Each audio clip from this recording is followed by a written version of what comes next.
Léna serait en couple avec Pierre Garnier, qu'il décide de le cacher. Est-ce qu'il vaut mieux préserver sa relation dans un milieu artistique? C'est pas facile de mettre sa vie privée à la lumière comme ça. Elle l'a vécu comme quelque chose de violent. Non, elle fait partie d'une génération où tu peux rien dire. Mais si elle commence à m'emmerder, j'ai une lettre du producteur où il raconte toute la vérité de comment elle était avec lui. C'est ignoble. Mais moi, j'ai des images de ce que j'ai fait avec elle. Et si elle me gonfle, je mettrai sur Internet. Quelques éliminations nous ont valu des menaces de mort. Donc on avait des flics en bas de chez nous, oui. Mais tu le comprends qu'un médecin ou qu'une production veuille faire perdre du poids à une future chanteuse? Bien sûr. Pour quelle raison? Esthétique, ou de légèreté, ou de bien-être. Et Jennifer, elle a beaucoup maigri. Et elle était déjà belle à l'époque. Je ne sais pas s'il faut s'inquiéter pour un médecin qui vient l'aider pour qu'elle perde des kilos. Un patron, une patronne peut dire à sa secrétaire, ça serait bien que tu perdes 3 kilos, c'est peut-être plus... Parce qu'il y a ce canon de beauté. Pourquoi? Qu'est-ce qui se passe? Pourquoi t'as pas fait ton retour alors que même toi t'avais déclaré « Rien n'est confirmé, je dirais peut-être, en tout cas, moi je signe tout de suite ». Bah, j'étais prêt.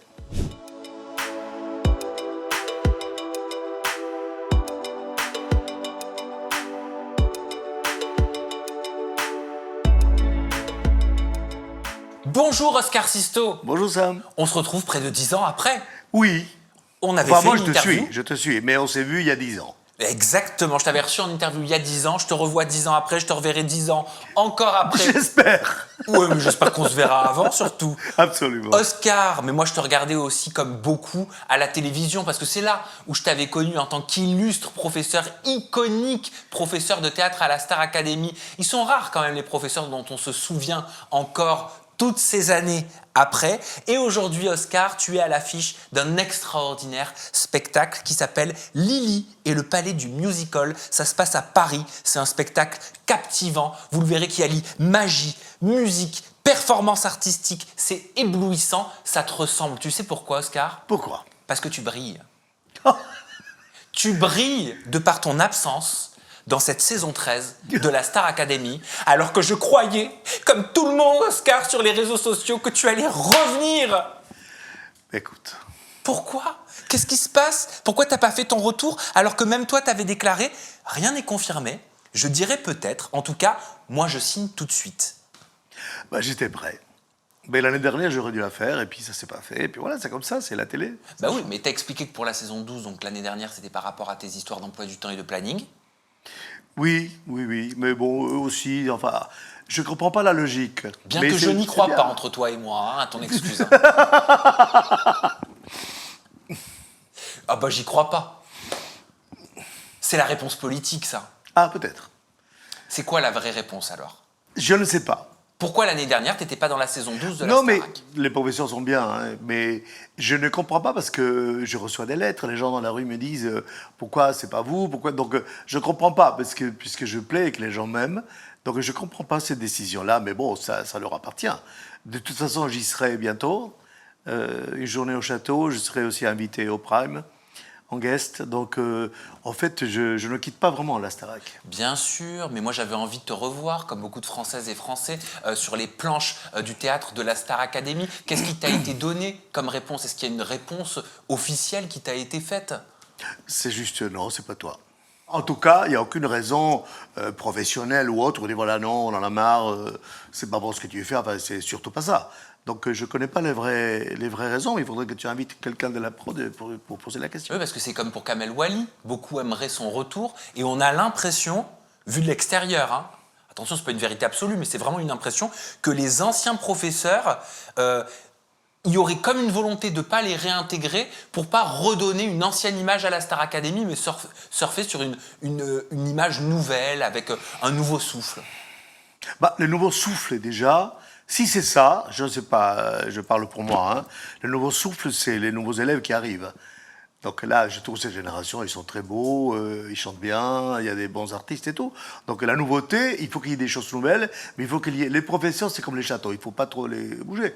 Donc il faut des repères, quand même. Oui. Donc il faut des nouveautés, mais il faut un petit quelque chose qui nous rassure du passé.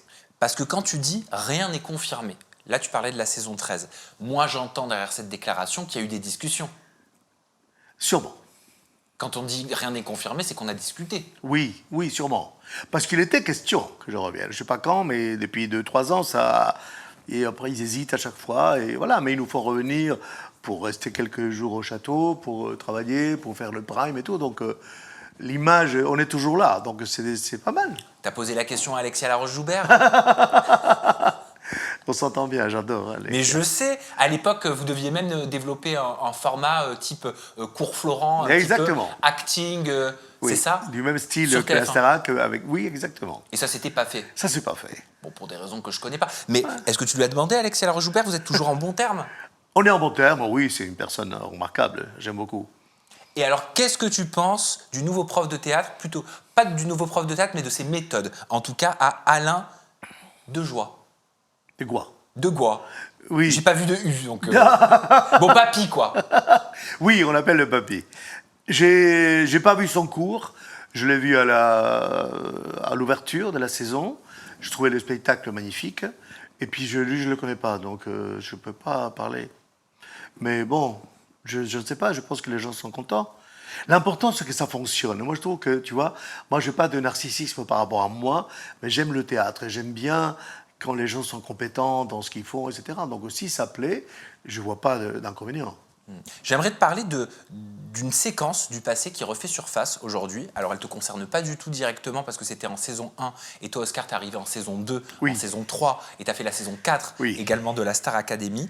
Et c'est une séquence avec Jennifer qui est beaucoup repostée sur les réseaux sociaux actuellement. Donc, l'utilisatrice des réseaux écrit en 2011 dans la quotidienne de la Star Academy la construction de TCA pour toute une génération de meufs. Et elle écrit « En 2001, j'avais 20 ans. Et aujourd'hui encore dans mon esprit de quarantenaire, lors de la toute première Starac, Jennifer était un peu bouboule. Comme on disait à l'époque, puis je viens de tomber sur cette vidéo et je suis tombé le à terre. Elle était hyper fit et on lui a mis dans le crâne qu'elle était trop grosse. Au-delà du fait qu'elle ne l'était absolument pas, et quand bien même elle l'aurait été, on ne va pas la culpabiliser, nous faire passer le message semaine après semaine qu'il faut perdre du poids. Une génération de TCA dont je ne doute pas que Jennifer elle-même a dû faire partie s'est créée, poursuivie, auto-alimentée, sans jeu de mots. Plus jamais ce genre de fat shaming à la télévision. Hashtag Star Academy TF1. Et dans cette séquence qui tourne, on voit un médecin, un nutritionniste qui vient rendre visite à Jennifer, qui lui fait des pesées et qui lui dit « Ah bah là, t'es à 55 kilos, après t'as été à 55 600, la troisième pesée t'es à 54 800, et là maintenant t'es à 56 kilos 200 alors qu'on s'était fixé 51 » et elle se fait engueuler par le médecin. Qu'est-ce que tu penses de ces séquences? Est-ce que c'est des séquences qu'on ne pourrait plus voir ou est-ce que tu trouves ça légitime ou est-ce que tu comprends l'indignation du public aujourd'hui? Je comprends l'indignation du public parce que c'est dans un contexte de télé-réalité. Mais une chanteuse qui a un directeur artistique qui lui dit « tu devrais perdre 6 kilos », soit elle dit « non, je me trouve bien », comme Barbara Streisand qui a gardé son gros nez, elle est fière, elle en parle parfaitement aujourd'hui. Tu peux dire oui ou non, ou même. Mais tu le comprends qu'un médecin ou qu'une production veuille faire perdre du poids à une future chanteuse? Bien sûr. Pour quelle raison? Esthétique, ou de légèreté, ou de bien-être. Bah, aujourd'hui, moi, j'ai besoin de perdre 3 kilos. Je ne vais pas non plus tuer mon médecin parce qu'il m'aide à maigrir. Oui, mais ça voudrait dire qu'en gros, il faudrait avoir un standard physique pour pouvoir être chanteuse ou chanteur. Non. Les gens font de tout une affaire quasi politique. Aujourd'hui, les gens qui veulent maigrir sont des millions. Certains peuvent, d'autres pas.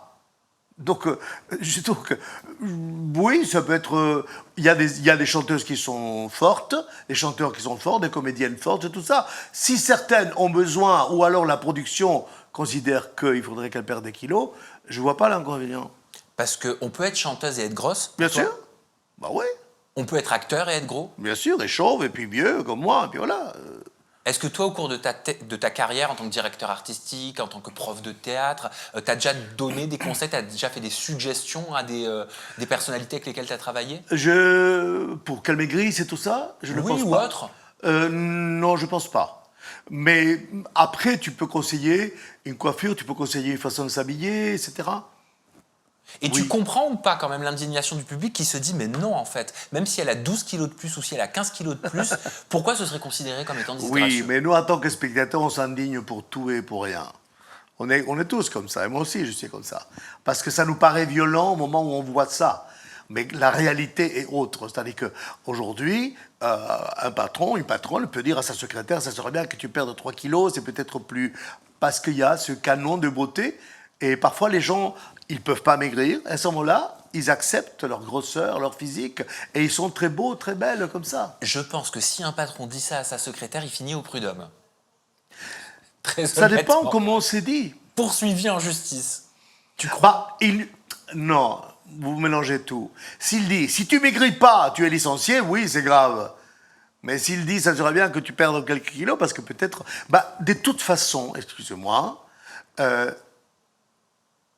avoir des kilos en trop, c'est pas bon pour la santé. Il y a des gens qui ont du mal à... Moi, j'ai du mal à maigrir. Je suis pas obèse, je suis pas gros vraiment, mais j'ai de vraies pertes de kilos et j'ai du mal. Donc, mais je ne vais pas m'indigner parce que quelqu'un veut maigrir. Et beaucoup, aujourd'hui, sur les réseaux sociaux, mais tu dois le constater, disent que ça s'appelle de la grosse... Ah oui, mais on fait du racisme de tout maintenant. Je trouve qu'une fille qui va se marier, pour être belle et rentrer dans sa robe, d'elle-même, elle va vouloir maigrir si elle peut. Si elle peut pas, ben elle peut pas. Et si elle veut aussi. Et si elle veut, bien sûr. Parce qu'elle a le droit de pas vouloir. Bien sûr qu'elle a le droit de ne pas vouloir. Il y a des gens qui aiment les gros. Moi, j'ai toujours plu avec mes kilos, plutôt que quand j'étais maigre. Et il y a des hommes qui aiment les femmes fortes parce qu'elles sont jolies. Mais est-ce que tu penses que le milieu artistique préfère les gens minces? Non. Les gens préfèrent... Je pense que les gens aiment les gens qui sont bien dans leur corps. Quelqu'un qui est fort et qui est bien, je trouve que ça passe très bien. Mais quand on sent que la personne n'est pas bien, on peut conseiller effectivement de perdre quelques kilos. Mais c'est pas nécessaire. Mais c'est pas une dictature, une phobie contre les gros. Non. Moi, je trouve... Après, Jennifer, elle a beaucoup maigri. Mais elle était déjà belle à l'époque. Et c'est une très belle femme. Mais elle a beaucoup maigri. Voilà, après... Je ne sais pas s'il faut s'inquiéter pour un médecin qui vient l'aider pour qu'elle perde des kilos. Pour une gamine de 20 ans qui doit beaucoup danser, peut-être c'est plus confortable. Une fille plus forte, elle va avoir le cœur qui va se fatiguer plus, etc. Je trouve qu'il y a un problème de santé aussi à maigrir. J'aimerais te parler d'une autre séquence, mais plus actuelle, qui a indigné les utilisateurs, des utilisateurs des réseaux sociaux. Elle concerne la prof de chant. Je ne sais pas si tu la connais, Sophia Morgavi. Oui. Voilà, la prof de chant actuelle, elle s'est retrouvée dans une polémique. C'était lors d'un cours, Mehdi, un élève, avait envie de faire pipi. Elle lui a expliqué qu'il n'était plus en maternelle et qu'il pouvait se retenir. Mehdi lui a répondu que non, il ne pouvait pas se retenir et elle lui répond « Donc tu es un enfant de 3 ans, vas-y ». Et cette séquence, elle a beaucoup fait réagir les réseaux sociaux. Est-ce que tu comprends que cette prof, Sophia Morgavi, elle se soit retrouvée dans une polémique pour lui avoir dit à la vessie d'un enfant de 3 ans? Je pense que la polémique n'a pas lieu d'être là. Ça dépend comment c'est dit. Je n'ai pas vu la séquence. Hein. Mais aujourd'hui, ça m'arrive. Les gens veulent aller pisser pour un oui, pour un non, toutes les 3 secondes. On se pose la question si c'est vraiment une nécessité. Je pense qu'il ne faut jamais demander la permission. Il faut s'absenter, il faut aller pisser et revenir, et puis c'est tout. Quand vous donnez un pouvoir à un professeur, il va vous dire non. En tout cas, il ne faut pas lui donner la possibilité qu'il dise non. Est-ce que tu constates, Oscar Sisto, qu'il est plus difficile de s'imposer en tant que professeur, même en tant que professeur médiatique, dans cette période actuelle, dans cette génération actuelle, très commentée sur les réseaux sociaux, où un pipi est commenté, où une réflexion est commentée? Tu l'as vécu par exemple avec Elena, toi? Oui, on en a beaucoup parlé avec Elena. Mais j'ai rien dit de grave. C'est-à-dire que les gens tergiversent l'intention. Bah, vous étiez en plein cours, c'est ça, de théâtre, tu rendais visite aux élèves de la J'étais professeur, Star Academy. elle a 20 ans, c'est une élève. J'ai dit à Elena quelque chose que j'aurais dit à Beyoncé ou à Lara Fabian. Regarde-nous, tu es vide, ma chérie. Pourquoi? Regarde-nous, tu es vide. Son regard, ils sont là parce qu'ils ont l'habitude de prompteur. Donc leurs yeux, souvent, n'expriment rien. Donc c'était une demande de metteur en scène. Si je tournais un clip avec elle, j'aurais dit la même chose. Et là, mais c'est pas de la méchanceté. Elena Les gens estime pensent que c'est violent. Non. Ah oui, parce qu'elle n'a pas l'habitude. C'est de là qu'elle vient la polémique. C'est-à-dire qu'elle estime que ce que tu lui as dit était violent. Elle l'a Non. vécu comme quelque chose de Non, violent. elle fait partie d'une génération où tu peux rien dire. Donc quand tu fais une remarque en tant que metteur en scène, je ne suis pas chauffeur d'autobus. Elle est en scène, elle est dans un cours, Et je donne mon avis en tant que professeur invité, je guest, j'arrivais, je donne un cours. Et tout à coup, je découvre que son regard, qui est vachement important pour un chanteur et pour un interprète, n'exprimait pas grand-chose. Au lieu de dire « Ah là là, c'est violent », elle me dit « Ah bon, et pourquoi ?» Et là, j'aurais expliqué pourquoi son regard peut être beaucoup plus riche.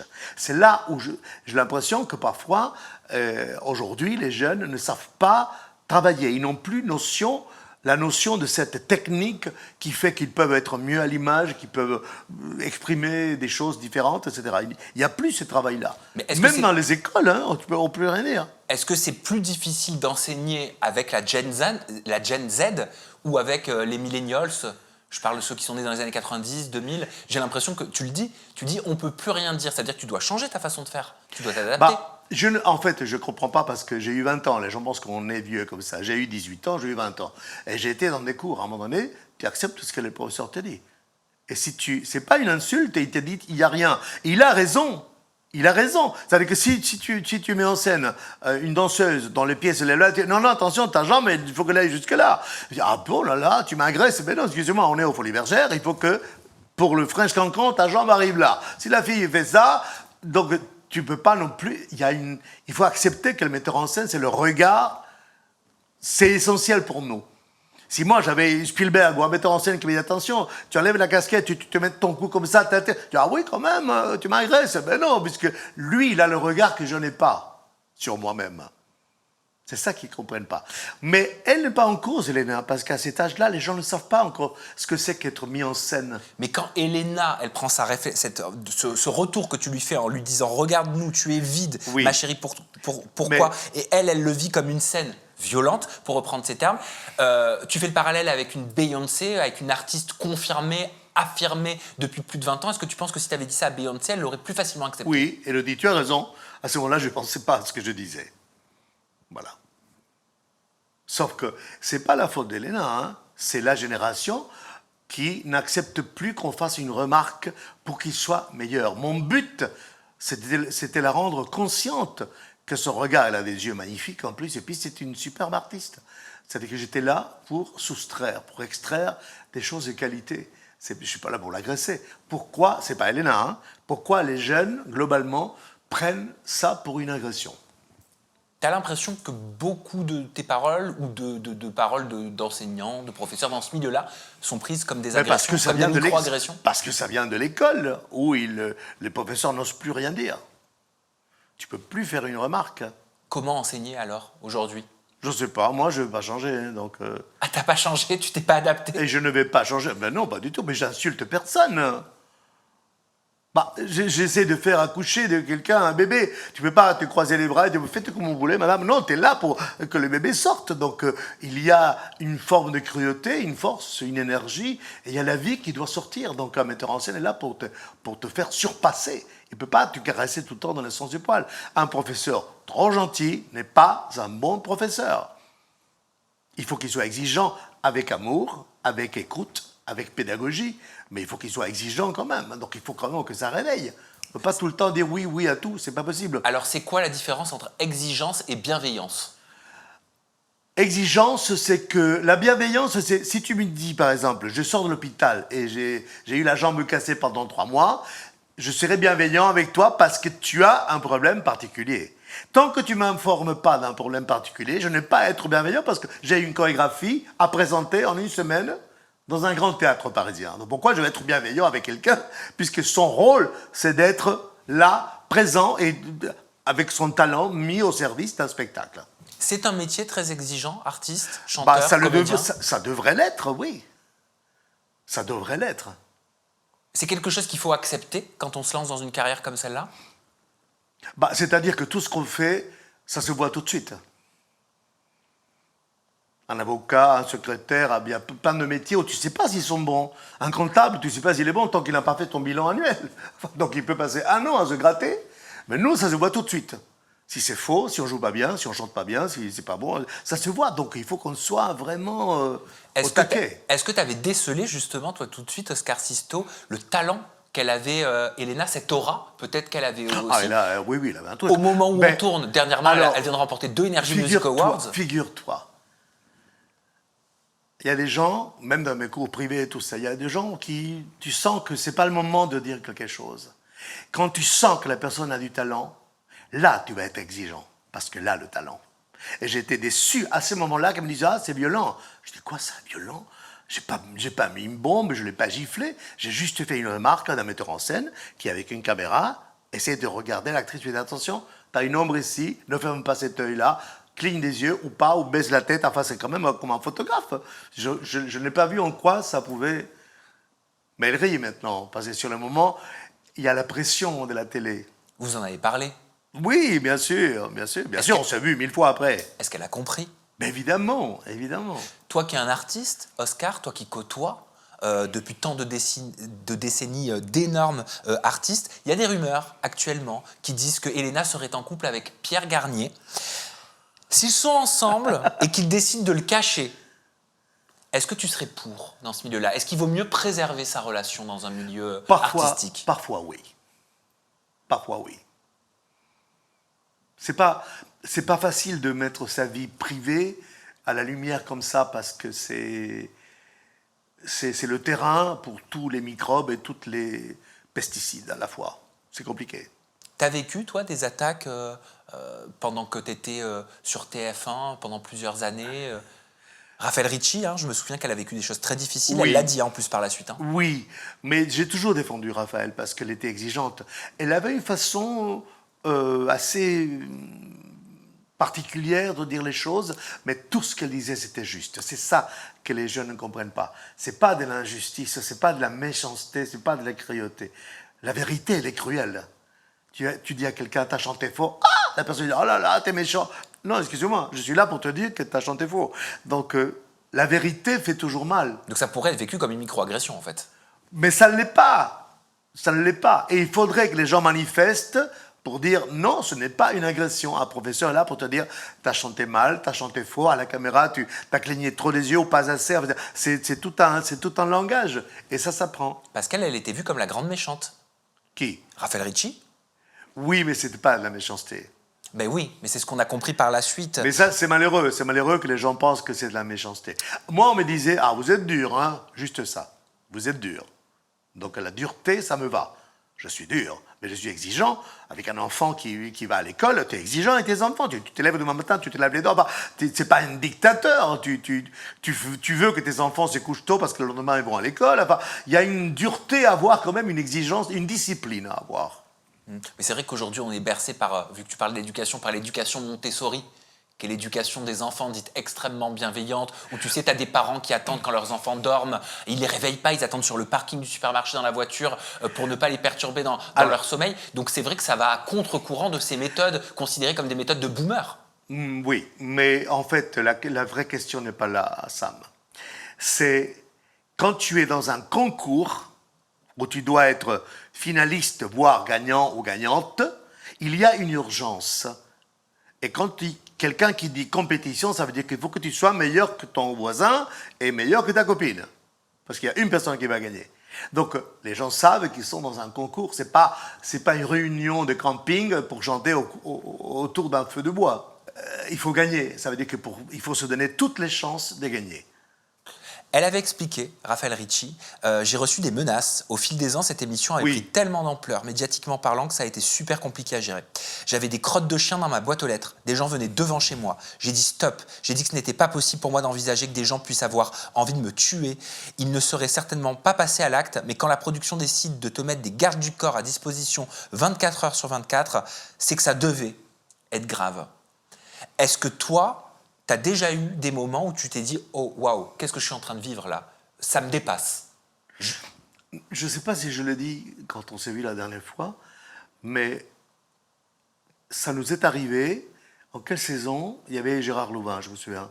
On a été menacé de mort suite à quelques éliminations. Mais on est là pour éliminer les gens. Évidemment qu'à la base, tout le monde a quelque chose, sinon ils ne seraient pas choisis.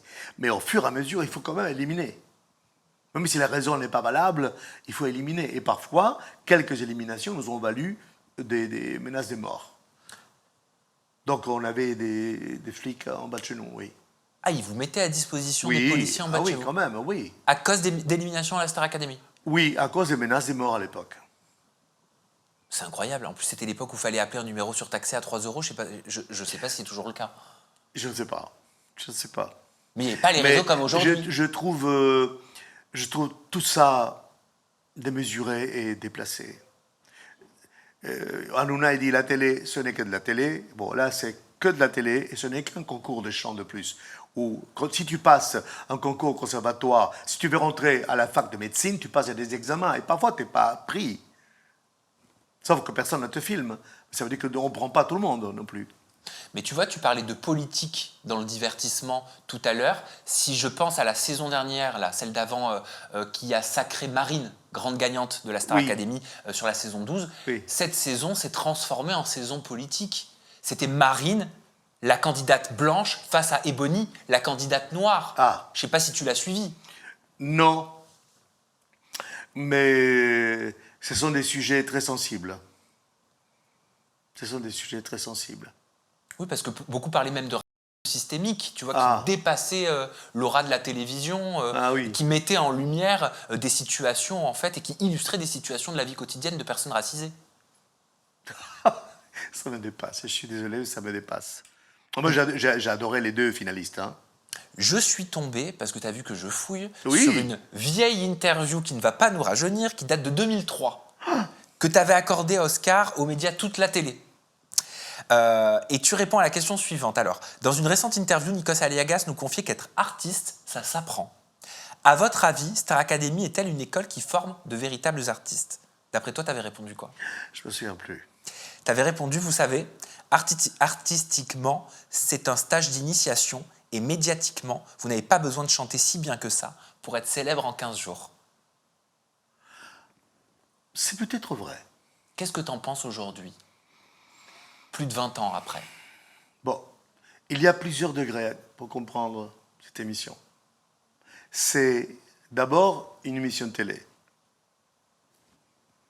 Donc après, c'est un concours. Donc il faut accepter qu'il faut comme une Miss France. Même si toutes les filles sont belles, il en faut une qui gagne, qui devienne Miss France, non?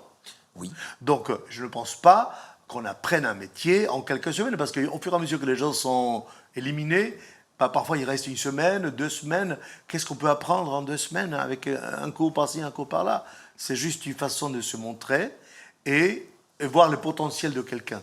Mais en sortant de la Starac, il faut quand même aller encore travailler. Mais est-ce que ça s'apprend, foncièrement, être artiste? Bien sûr que ça s'apprend. Est-ce qu'ils sont légitimes, les candidats de la Star Academy, quand ils sortent, à avoir autant de notoriété, à vendre autant de disques, à gagner autant de Energy Music Awards en à peine quelques mois de carrière? Là où d'autres passent des années, ont énormément de talent et ne sont pas vus, pas entendus. Bon, ça n'a rien à voir. Là, tu mélanges un peu tout aussi. Non, c'est pas moi, c'est Pascal Obispo. Il a dit ça? Non, peut-être pas qu'il mélange, mais regarde, Pascal Obispo sur RFM, il a dit « J'écoute ce qu'ils font », en parlant des candidats de la Star Academy et des gagnants. Je trouve que malheureusement, on les monte un peu trop au pinacle. On les glorifie un peu trop alors qu'ils sont encore des têtards. Dès qu'il y a un gagnant, c'est tout de suite un génie, alors que bon, finalement, au bout d'un album, t'es pas un génie. Mais on ne sait pas, on n'en sait rien. On n'en sait rien. L'avantage de la télévision, c'était le cas pour moi et pour plein de gens, ça nous donne une visibilité. Donc, s'ils ont une clientèle, s'ils ont des fans, tout ça, c'est un produit à la base intéressant parce qu'il faut parler de produits. Le cinéma, c'est un 7e art, mais c'est aussi une industrie. C'est-à-dire qu'il faut vendre des disques, il faut remplir les salles. Les gens oublient qu'il y a l'aspect argent. Donc, quand vous devenez bankable, ça veut dire qu'un jeune ou une jeunette de la Starac, avec un peu de talent à s'améliorer, comme c'était le cas de Jennifer, qui est devenue une très grande artiste, même si elle avait à la base déjà beaucoup de talent, c'est le temps qui fait bien les choses. Mais c'est une chance de pouvoir être lancé dans une constellation d'étoiles et pour être vu du grand public. C'est une chance. Mais ça ne veut pas dire qu'ils sont plus talentueux que d'autres. C'est qu'ils ont la chance de passer par là. Il y a des fils à papa qui sont des fils d'eux, qui n'ont pas plus de talent que d'autres comédiens, qui ont la chance d'être le fils de papa, de machin, producteur, acteur, etc. Donc c'est une chance d'être vu à la télé pour pouvoir avoir un public. Donc il y a différents canaux d'entrée. Exactement, juste ça. Voilà. Mais il y a des gens talentueux partout et des gens avec moins de talent partout aussi. Hein. Ta réponse aussi, elle m'avait plu à cette question-là. Oh mon Dieu. Oscar Sisto, vous apportez beaucoup à la Star Academy, mais que vous a-t-elle apporté? D'après toi, tu avais répondu quoi? Je me souviens pas. Tu avais répondu de l'argent. Ah, oui, un peu.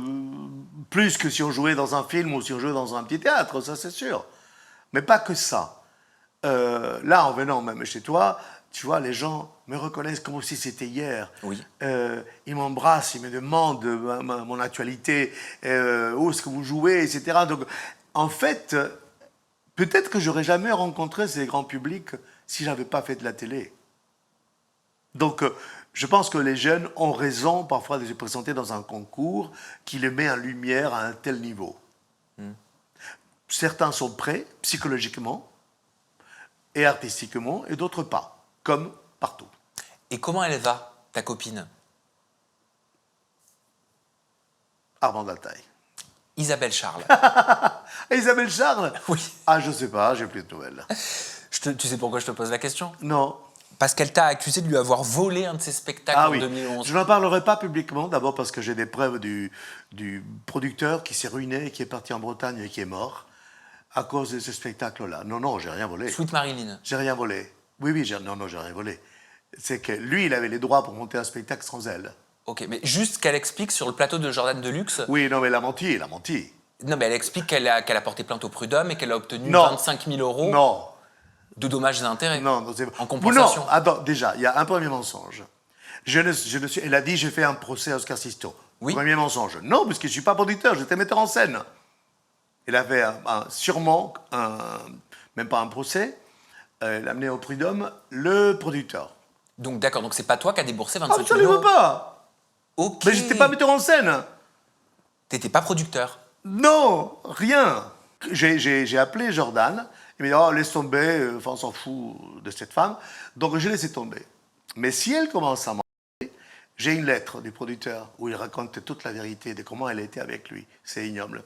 Donc, après, elle peut dire ce qu'elle veut. Moi, j'ai ces lettres manuscrites et le monsieur est mort. Donc, c'est sa parole contre la mienne. Et j'ai la preuve que ce monsieur a été harcelé, en fait. Et il en est mort.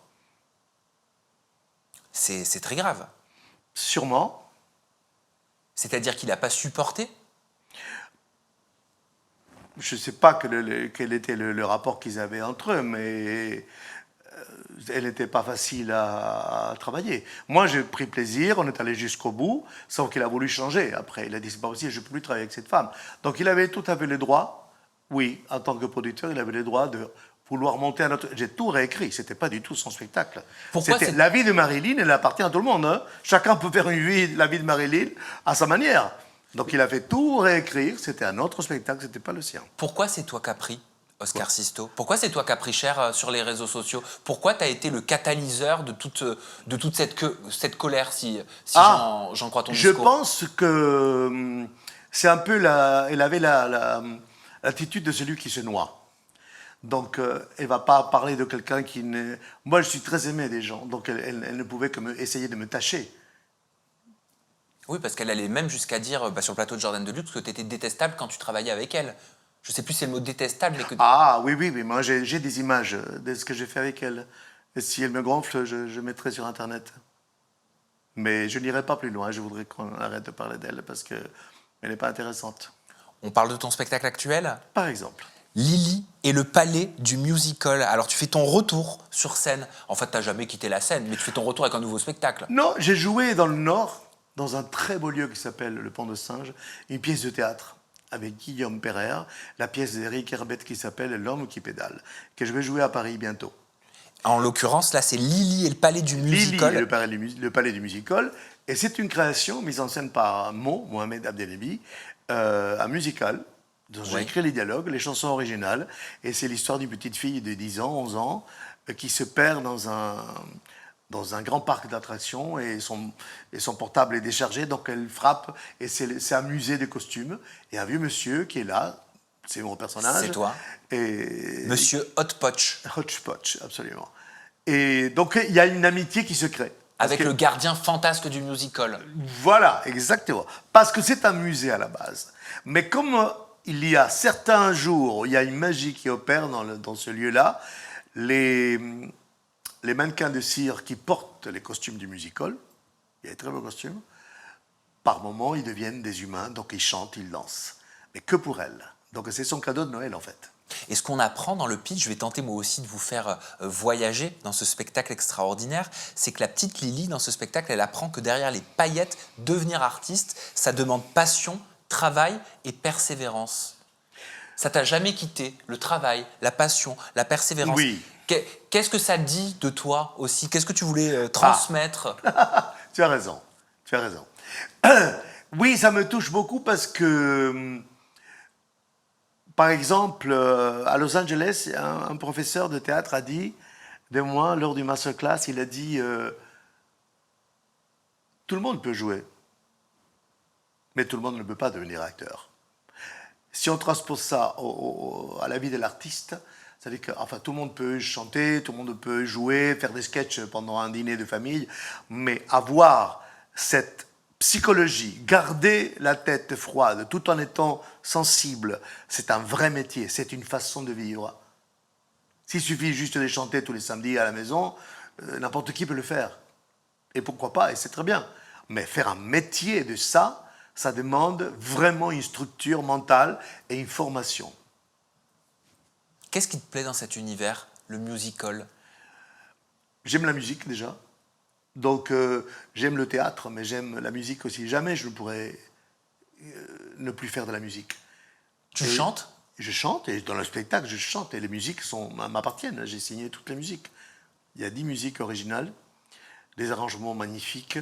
Et je crois que ma vie d'artiste a commencé avec le piano que mon père m'a offert quand j'avais 5 ans. Et depuis, ça ne m'a jamais quitté. Le piano, c'est mon refuge. C'est magnifique. Ah, mais je savais pas, tu composes et tout. Oui, Et tu chantes au piano. Oui. C'est quoi la chanson que tu aimes le plus interpréter? Globalement Ouais. Ah, Que tu fredonnes régulièrement, que tu as souvent en tête. bon, je sais pas, rien ne me vient là. Mais moi, j'ai été inspiré par Satie, par Michel Legrand, par Bernstein. J'aime beaucoup Chopin. Beaucoup. Tu me pousserais la chansonnette? Hein? Tu me pousserais la chansonnette? I don't know. When? Why? Ben, il faut que tu viennes voir le spectacle. Et j'invite les amis qui te regardent, tes fidèles, tes fans. C'est un très beau spectacle. Je suis très fier de jouer dans ce spectacle. D'abord parce que la petite, elle est très talentueuse. Les danseurs sont beaux, les filles sont belles. Il y a des belles voix et c'est beau. C'est très beau. Il y a beaucoup de rigueur. Et j'aime beaucoup le travail avec Mo parce que c'est un metteur en scène exigeant, justement. Et moi, j'ai l'air comme ça. Et puis, je suis comme un agneau. Et j'attends qu'on me dirige et qu'on exige de moi des choses. Donc, lui, il ne me lâche pas. Donc, moi, j'ai été élevé dans un metteur en scène qui ne se fout pas de ma gueule, c'est quelqu'un qui est exigeant avec moi. Non, tu peux faire mieux. Je dis, tu m'agresses. Non, jamais dire ça. Est-ce qu'il y a un metteur en scène qui t'a déjà dit que tu avais le regard vide? Jamais!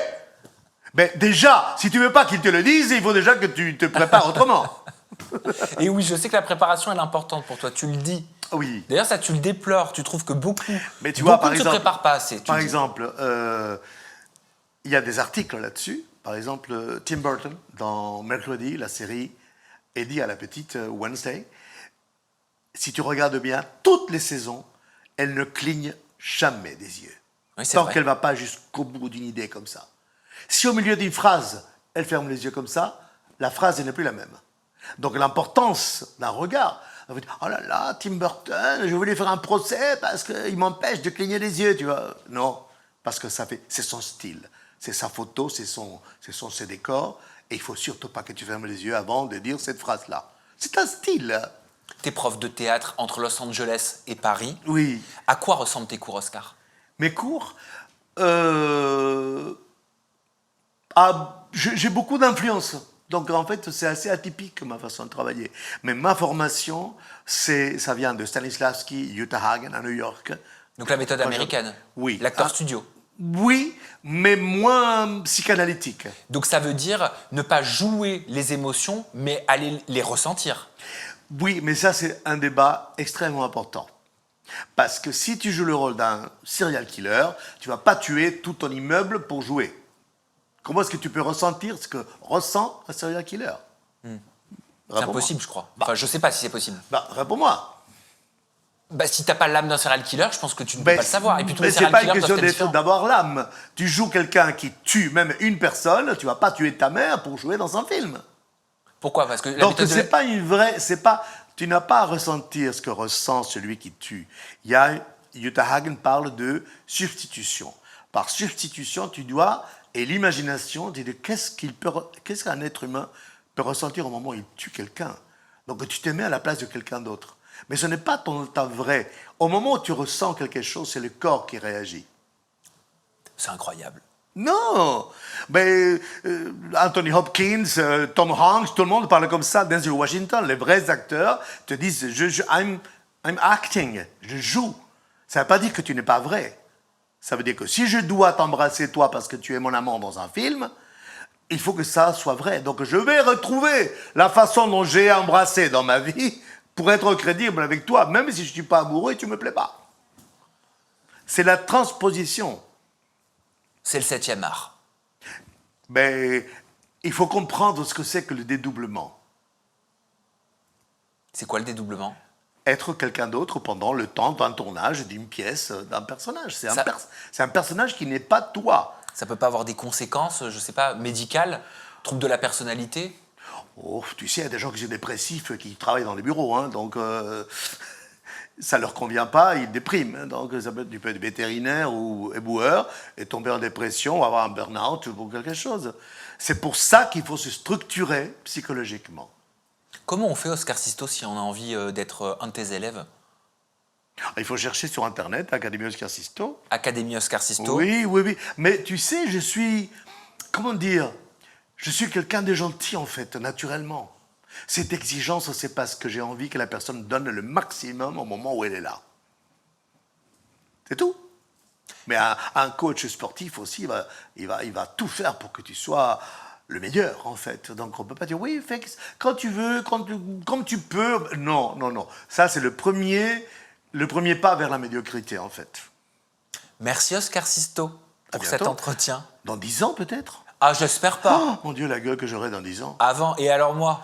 Non, moi Ah, surtout. si, Bon, si. on s'appelle avant? On s'appelle avant, Tu viens voir Oscar. Lily et le Palais du Musical? Avec plaisir. La bande-annonce m'a tellement donné envie. Ah, et on ok. la retrouve de toute façon sur tes réseaux sociaux. Yes. Ton compte Instagram, c'est oscar.sisto-du-bas officiel. Et ton compte... T'as un compte TikTok? Oui, tu vois? Ah bah c'est quoi? Ah, je me souviens pas. Eh bah on le mettra. Voilà. Je le mettrai. Non mais t'es présent partout Ok. en fait. Toi, non? Merci en tout cas de m'inviter, d'être. J'adore. Et puis j'adore chez toi là, ces décors. Oh merci. Magnifique, magnifique. Bah, c'était très vivant, en tout cas, comme interview. Merci beaucoup, Oscar. À bientôt. Merci à vous. Vous n'oubliez pas de réserver vos places pour le spectacle dans lequel est Oscar Sisto, Lily et le Palais du Musical. Vous tapez tout simplement sur Google Lily et le Palais du Musical. et Au vous théâtre pourrez de la prendre vos Tour places. Eiffel. Au théâtre de la Tour Eiffel. À Oh partir là du là. 29 novembre jusqu'au 6 janvier. Merci Oscar, t'as tout dit. Merci à vous d'avoir pris le temps de nous regarder, de passer ce moment en notre compagnie. On se retrouve très prochainement avec une nouvelle personnalité. Toujours des confidences en toute intimité. Vous prenez bien soin de vous et des gens que vous aimez. Bye bye.